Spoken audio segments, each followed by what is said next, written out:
बिस्मिल्लाहिर्रहमानिर्रहीम। यूट्यूब पे आपको खुश आमदीद।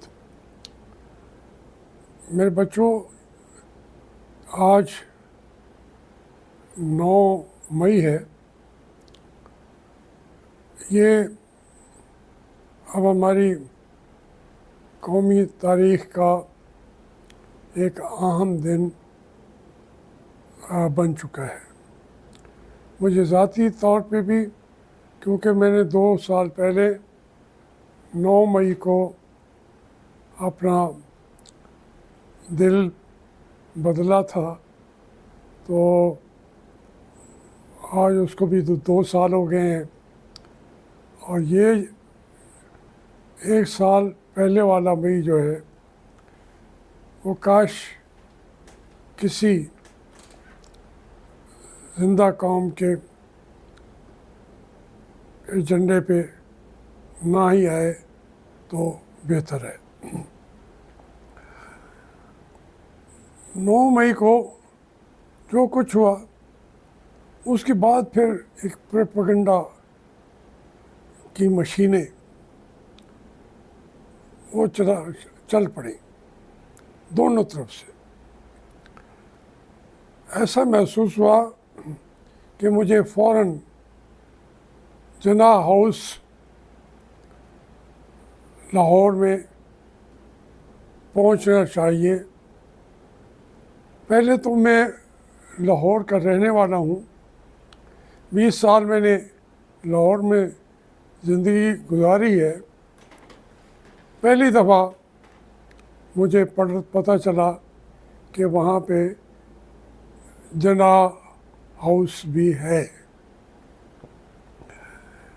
ये एक घर था जिसको कहते थे कोर कमांडर का घर है, और कैद आज़म की मिल्कियत कभी था। वो ख़ुद तो कभी इस मकान में नहीं रहे, बहरहाल उनकी मिल्कियत था। जो वो केस कर रहे थे पाकिस्तान के आज़ाद होने तक उसका फ़ैसला नहीं हुआ था। तो अब जब जना का नाम आ जाए तो यकीनी बात है कि वो उसकी बेहुरमती, वो तो उसके बेहुरमती करने वाले, मेरे दिल में भी यही था कि ये इंतहाई एक्सट्रीमिज़म का कदम उठाया गया है। अब दूसरी तरफ की जो प्रोपेगेंडा मशीनें चली, उन्होंने तो साफ कहा कि ये हमारी पार्टी को ख़त्म करने की एक स्कीम थी। ना हम उसमें थे, ना हमारा काम था। तो ये एक वक्ती तौर पर एक वाक़या इरप्ट हो गया। वो गुलबर्ग से चले, वहाँ तक चले गए। फिर पता चला मियाँ वाली पे उन्होंने ये मसले खड़े कर दिए। फिर उसमें वो बातें आई शेर ख़ान की, उसकी जो हमारी तारीख़ का एक बहुत बहादुर नाम है, और उसको पता चला कि उसकी रिहाइश की जो याद में यादगार बनाई गई थी उसकी भी बेहुरमती की गई है। अब शेर खां को मैं जैसे कहा कि उसको जना हाउस पहली दफ़ा बनाया गया, इसी तरह शेर खां का किस्सा ये है कि वो हिंदुस्तान में कारगिल की जंग में वो शहीद हुए, और इतनी जुर्रत से उन्होंने वो लड़ा वो मार्का के उसके दुश्मन जो हैं वो भी उन्होंने कहा कि उसकी लाश तलाश की जाए। हम तो चूँकि कह रहे थे ये वहाँ के मकामी लोग जहाद कर रहे हैं, हम शेर खान की लाश को लेने के लिए भी तैयार नहीं थे। वहाँ वो जो लोग शहीद हुए कारगिल में, पाकिस्तान के सप्लाई लाइन की इनकी तंजीम ऐसी थी, हमारी बहादुर अफवाज पाकिस्तान की, कि उनके पेट में रस्सियाँ भूख की वजह से पेशाब पीते रहे 7-7 दिन तक। उनके पेटों में जो लाशें आई वो रस्सियाँ थी। किसी तरीके से वो अपनी भूख मिटाने के लिए हमारे उन बेटों ने, उन जवानों ने जंग लड़ी अपने मुल्क के तहफ़्फ़ुज़ के लिए, कारगिल को फतह करने के लिए। इतनी वो जो हिकमत अमली थी, किसी ने ही नहीं पूछा, बल्कि उनकी लाशों पे हमारे मुल्क में मार्शल लॉ लग गया। इसमें शेर खान की लाश भी इंडियन ने उसको सलूट पेश किया खड़े होके, जैसे बहादुरों को सलूट पेश करते हैं। और उनके उस इलाके को कोर कमांडर ने लिख के भेजा कि इस शख्स का जो मकाम है पाकिस्तान को समझ आ जाना चाहिए। अब हमें तो मिल गया, एक जनाब हाउस मिल गया, एक शेर खान की लाश को हमने उस दिन ज़्यादा गौर से देखा, जो 9 मई था, कि हमारा और उस वक्त और ज़्यादा शेर खान को, निशान हैदर को बहुत सारे तरीके से उनको उजागर किया गया कि उन्होंने पाकिस्तान को बचाने के लिए अपनी जानें दी। इसमें कोई शक नहीं है। इस पर फिर हमारे दिल जो हैं और हमारी आँखें आंसुओं से भर आईं। तो इसी तरीके से और इलाकों में भी इस तरीके की कैफियत हुई। तो साफ ज़ाहिर है कि जिन्होंने किया उनको सज़ा मिलनी चाहिए। 1 साल हो गया है, सज़ा देने वाले नहीं हैं, तकरीरें करने वाले बहुत हैं। आज वज़ीर आज़म ने भी तकरीर झाड़ डाली, वो तो मौके की तलाश में होते हैं। लेकिन मुकदमा पेश करने के बजाय कौम के सामने ये एतराफ़ कर दिया कि उनके ख़िलाफ़ अब तक ना कोई इक़दाम उठाया गया है, ना कोई सज़ा दी गई है। बल्कि अब तो सूरत हाल ये है कि वो उस दिन में जो जिनके नाम थे वो सारे के सारे जब उस पार्टी में जाते हैं जो उस वक्त हुकूमत बना रही थी, या प्रेस कॉन्फ्रेंस करते थे, उन सब को उसी दिन हमारा आने वाला हीरो बना दिया गया। अब वो जो जिनका FIR में भी नाम है उनको बख्श दिया गया किसी से पूछे बगैर। अगर वो हमारे मुजरिम थे तो फिर सिर्फ एक प्रेस कॉन्फ्रेंस करने के साथ दूसरी पार्टियों में शामिल उनको भेज दिया। अब वो भी बेचारे शर्मिंदा फिरते हैं। वो कहते हैं यार, जब किसी और को सज़ा नहीं हुई तो हम इमरान खान के साथ खड़े रहते, हमें डराया गया, धमकाया गया, हमने सरेंडर कर दिया, हमसे प्रेस कॉन्फ्रेंस कराई गई और अब हम फिरते हैं मीर खां, कोई पूछता नहीं। तो वो मीर जो है ज़लीलो ख्वार हो रहे हैं।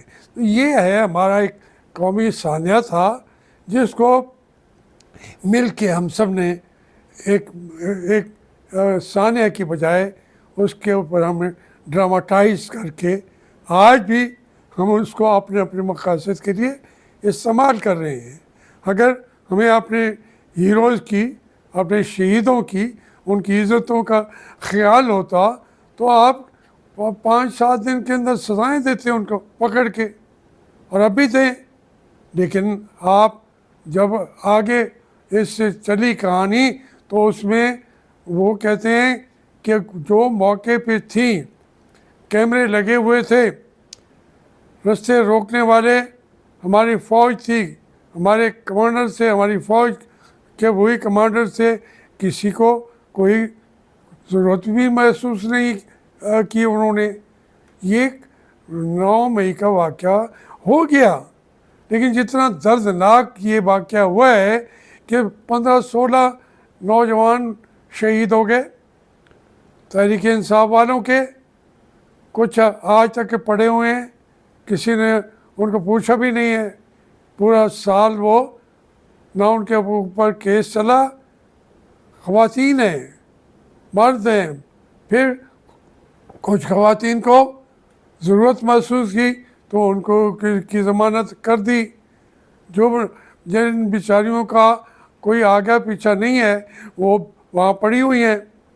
इसके अंदर वो बेशुमार ऐसी हैं जो इलेक्शन जीत गई, मगर अभी तक जेलों में, यास्मीन राशिद है और हैं, और सारे पड़े हुए हैं जेलों में।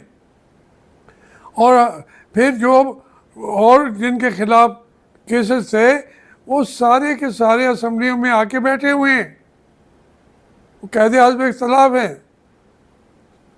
पार्लियामेंट में भी, सेनेट में भी और कौमी असम्बली में भी। वो कोई वज़ीर आला है, कोई कुछ बन गया है। अब अभी तक आपको होश नहीं आया, आप फिर तकरीरें करते हैं कि हम नहीं माफ़ करेंगे। बात फिर कुछ और है। फिर आपका अपने शहीदों की बात बनती नहीं है।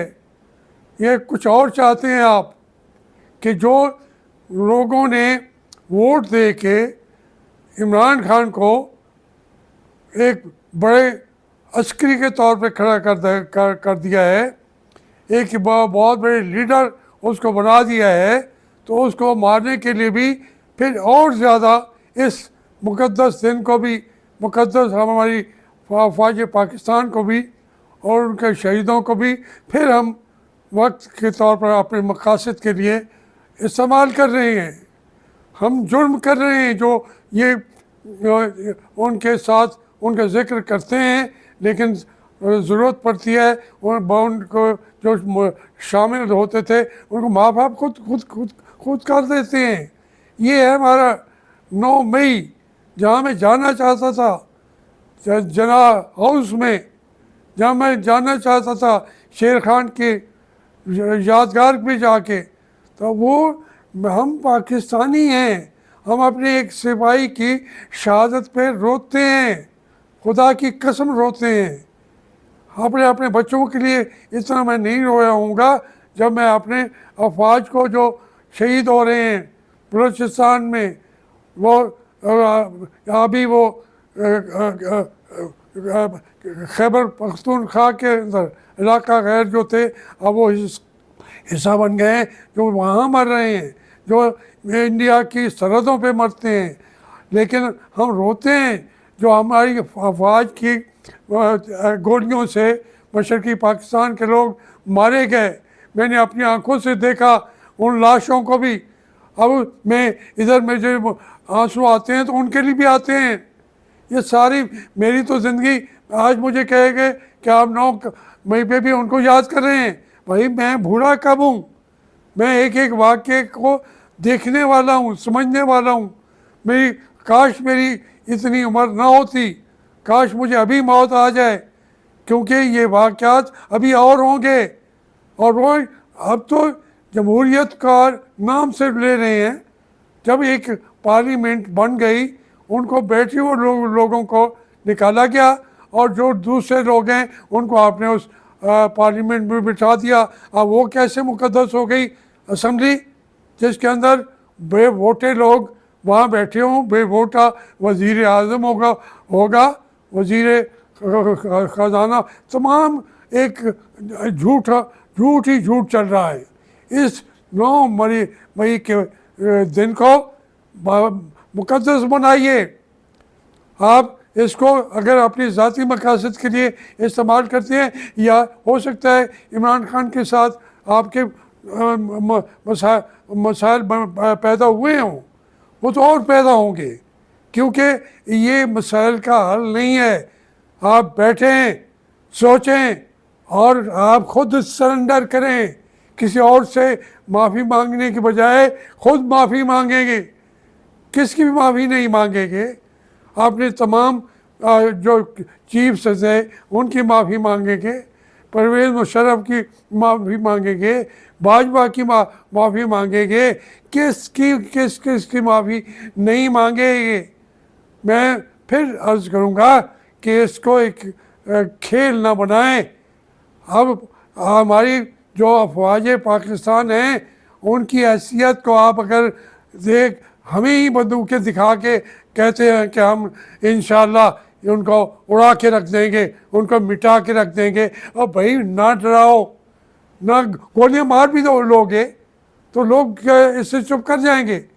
पूरी कौम अपने खिलाफ खड़ी आपने कर ली है और फिर बताते हैं नहीं कौम हमारे साथ है। आपके साथ आपकी बंदूक होनी चाहिए, आपके वेपन होना चाहिए, और जो पाकिस्तान का दुश्मन हो उसमें वो वेपन इस्तेमाल होना चाहिए। अगर इससे और कोई रास्ता अख्तियार करेंगे तो पाकिस्तान के लिए मज़ीद तबाही का रास्ता होगा।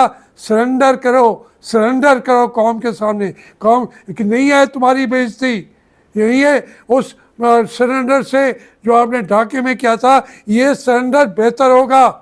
इसको इज़्ज़त बेइज्जती का नाम ना दो। बहुत मेहरबानी।